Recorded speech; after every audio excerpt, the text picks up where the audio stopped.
out your books and turn to page 51. Today's lesson is the use of have to and has to. Who can tell me the difference and the usage? Mr. De Guzman? Nothing? So what is this? Nobody read their assignments at home? None of you can even answer me?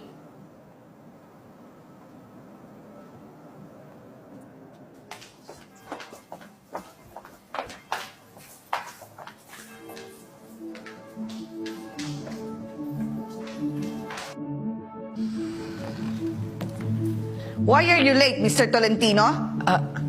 Ano po kasi ma'am, bumili po ako ng ballpen. Let me remind you, this is English class. I bought a pen, ma'am. Sit down and bring out your book. Yes, ma'am, sorry po. Quiet!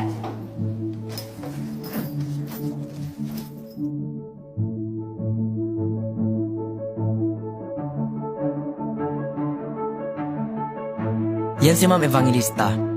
Strikto, lagi nakasimangot, nakakatakot. Para siyang pinagsasamahan ng loob. Yes, Mr. Tolentino? Late again, Mr. Tolentino? Remove your earrings! Parang kada araw na lang may issue si Ma'am. Where is your book? How will you read the lesson? Pero kahit ganun siya,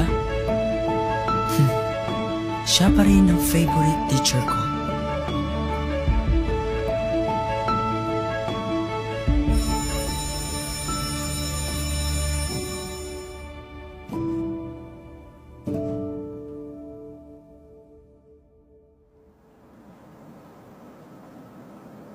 I'm really worried about your grades and your habitual tardiness. I'm sorry po, ma'am. Hindi na po mauulit. May problema ba sa bahay? Wala naman po.